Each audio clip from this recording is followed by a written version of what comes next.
Hello प्यारे साथियों, नमस्कार। स्वागत है आप सभी लोगों का अपना प्यारा सा परिवार मैट्रिक बोर्ड वाल्स में। तो मैं उम्मीद करता हूँ कि आप सभी लोग मस्त होंगे, स्वस्थ होंगे और मन लगाकर पढ़ाई कर रहे होंगे। तो जैसा कि आज आप सभी लोगों को मैं हिंदी में अधिनायक के लेखक जो हैं रघुवीर सहाय, उनके जीवन पे मैं आप सभी लोगों के साथ चर्चा करने वाला हूँ। इनके लेखक परिचय के बारे में बताने वाला हूँ, यानी अधिनायक के लेखक परिचय के बारे में मैं आपसे साझा करने वाला हूँ। इससे पहले मैं आप सभी लोगों से रिक्वेस्ट करता हूँ कि आप सभी लोग इस क्लास को अंत तक जरूर देखिएगा और क्लास कैसा लगा ये कमेंट करके आप ज़रूर बताइएगा, ठीक है। क्योंकि ऐसा क्लास लाने के लिए मुझे फीडबैक की आवश्यकता होती है, मुझे मोटिवेशन की आवश्यकता होती है, मुझे ताकत की आवश्यकता होती है। तो वो ताकत मिलती कहाँ से है? जो आप इस वीडियो के नीचे रिप्लाई देते हैं उससे हमें ताकत मिलती है। इसमें जहाँ पर भी जो भी कुछ गलती या सही आपको दिखे वो आप अंडरलाइन करके कमेंट में कर दीजिएगा ताकि मैं उसको सुधार सकूं, ठीक है। तो इससे पहले मैं आप सभी लोगों से क्लास को स्टार्ट करने से पहले आप सभी लोगों से एक रिक्वेस्ट और करना चाहूँगा कि इस परिवार के बारे में आप अपने दोस्तों को ज़रूर बताइएगा, ठीक है। तो रघुवीर सहाय, अधिनायक के लेखक रघुवीर सहाय जी हैं। अधिनायक के लेखक रघुवीर सहाय जी। तो अधिनायक के लेखक रघुवीर सहाय जी हैं, जिनका जन्म 19 दिसंबर 1929 में हुआ था। 19 दिसंबर 1929 में हुआ था और निधन 30 दिसंबर 1990 में, यानी इनका जन्म जो है लगभग ये कितना जी गए 61 साल, हाँ 61 साल। तो इनका जन्म जो है 19 दिसंबर 1929 और इनका निधन जो है 30 दिसंबर 1990 में हुआ था। इनका जन्म स्थान जो है लखनऊ यानी उत्तर प्रदेश में हुआ था। इनका जन्म स्थान जो है लखनऊ यानी उत्तर प्रदेश में हुआ था। और इनके पिता का नाम हरदेव सिंह था। इनके पिता का नाम हरदेव सिंह नहीं, हरदेव सहाय था। इनके पिता का नाम हरदेव सहाय, जो कि एक पेशे से क्या थे? शिक्षक थे। यानी इनके पिताजी क्या थे? एक शिक्षक थे।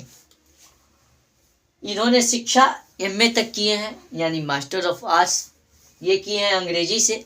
कौन से विश्वविद्यालय से? तो लखनऊ विश्वविद्यालय से इन्होंने एमए तक पढ़ाई किया। लखनऊ विश्वविद्यालय से एमए किए। इनका अभिरुचि जो है संगीत सुनना, यानी इनका जो मन लगता था, यानी विशेष कार्य जो अभिरुचि होता है, एक मन लगता है ना करने में, तो इनका विशेष अभिरुचि जो था, सबसे पहले ये लिखे हैं संगीत सुनना, यानी इनको गाना सुनना जो है ना, संगीत गाना सुनना इनको बहुत अच्छा लगता था, ठीक है। और इनको फिल्म देखना भी अच्छा लगता था। यानी ये लिखे हैं संगीत सुनना, फिल्म देखना, पत्रकारिता, राजनीति, लेखन, ये सब क्या है? इनकी अभिरुचि है। तो गाना सुनना यानी संगीत सुनना, या तो समझ गए यानी गाना सुनना। फिल्म देखना ये समझ गए कि फिल्म भी देखते थे। पत्रकारिता, पत्रकारिता कहने का मतलब मीडिया वाले, यानी इनको जहाँ पे कुछ गड़बड़ सड़बड़ इनको दिखाई दिया वहाँ पे माइक लेकर गए, और जो अभी हो रहा है जो देख ही रहे हैं। तो पत्रकारिता कहने का मतलब मीडिया, राजनीतिक यानी पॉलिटिक्स, इनको राजनीति करना भी अच्छा लगता था।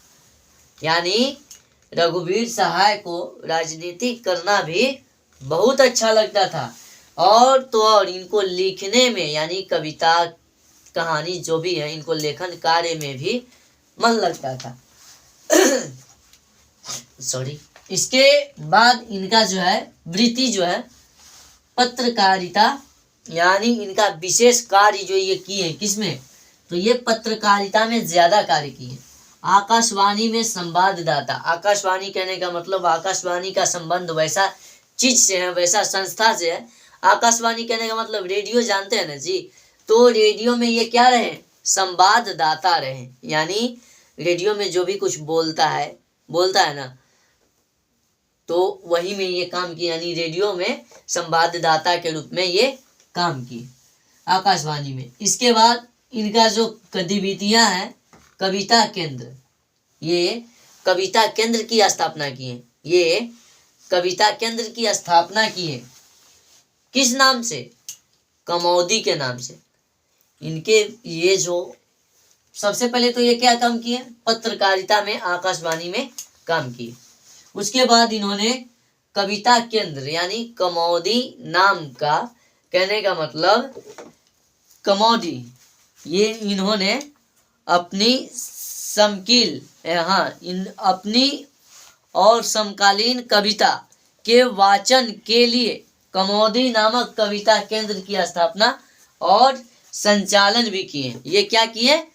कविता केंद्र यानी कमौदी नामक कविता केंद्र की स्थापना और संचालन भी किए। क्या किए? और संचालन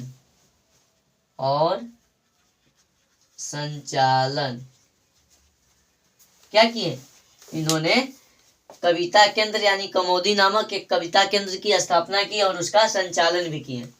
इनका जो सम्मान है, साहित्य अकादमी पुरस्कार से सम्मानित किया गया, यानी रघुवीर सहाय जी एक अच्छे खासे राइटर थे जिन्हें साहित्य अकादमी पुरस्कार से सम्मानित किया गया।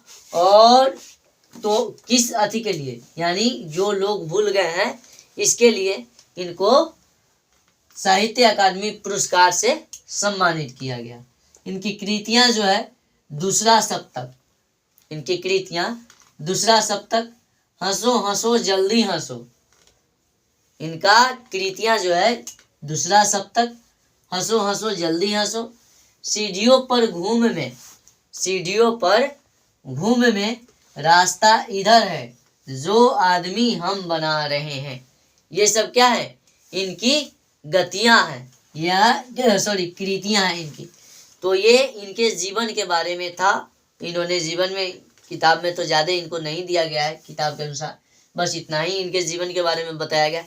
इससे पहले मैं आपको एक बार रिकॉल कर देना चाहता हूँ कि अधिनायक का लेखक, यानी अधिनायक जो पाठ है उसका लेखक रघुवीर सहाय जी हैं। अधिनायक के लेखक रघुवीर सहाय जी हैं, जिनका जन्म 19 दिसंबर 1929 में हुआ था। यानी रघुवीर सहाय जी का जन्म 19 दिसंबर 1929 में हुआ था और इनका मृत्यु यानी निधन जो है, यानी डेथ 30 दिसंबर 1990 में हुआ था। इनका जन्म स्थान लखनऊ उत्तर प्रदेश में हुआ था, यानी इनका जन्म स्थान जो है लखनऊ उत्तर प्रदेश में है। इनके पिता का नाम हरदेव सहाय, और इन्होंने एमए किया। शिक्षा इनकी है, यानी एमए तक इन्होंने अंग्रेजी में एमए किया लखनऊ विश्वविद्यालय से। इनकी अभिरुचि जो है, संगीत सुनना, फिल्म देखना, पत्रकारिता, राजनीति और लेखन कार्य। इनकी अभिरुचि संगीत सुनना, फिल्म देखना, पत्रकारिता, राजनीति और लेखन इनकी अभिरुचि है। वृत्तियां इनकी पत्रकारिता, इन्होंने आकाशवाणी में संवाददाता के रूप में काम भी किए हैं। इनका जो गतिविधि जो है, कविता केंद्र यानी कमौदी नामक कविता केंद्र का स्थापना भी किए और उसका संचालन भी किए। इसके बाद इनको जो लोग भूल गए हैं, इनका एक रचना है जो लोग भूल गए हैं, उस पे इन्हें साहित्य अकादमी पुरस्कार से क्या किया गया? सम्मानित किया गया। तो इनको सम्मान भी मिल चुका है, जो कि साहित्य अकादमी पुरस्कार है। किस पे मिला है? जो लोग भूल गए हैं उस पे इनको सम्मान मिला है। उसके बाद इनकी कृतियां जो है दूसरा सप्तक, देखिएगा ध्यान से, इनकी कृतियां दूसरा सप्तक, हंसो हंसो जल्दी हंसो, इनको कृतियां जो है हंसो हंसो जल्दी हंसो, सीढ़ियों पर घूम में, रास्ता इधर है, जो आदमी बना रहे हैं, ये सब इनकी कृतियां हैं। तो ये सारी थी रघुवीर सहाय जी के जीवन के बारे में। तो आप सभी लोगों को यह क्लास कैसा लगा कमेंट करके बताइएगा। और मैं आप सभी लोगों से अनुरोध करना चाहूँगा कि ऐसा क्लास आप सभी लोगों के सामने हर रोज़ हर दिन प्रस्तुत करते ही रहूँगा। बस अपने प्यार और स्नेह को हमारे ऊपर बना कर रखिए, ठीक है। मिलते हैं अगले वीडियो में, तब तक के बाय, टेक केयर।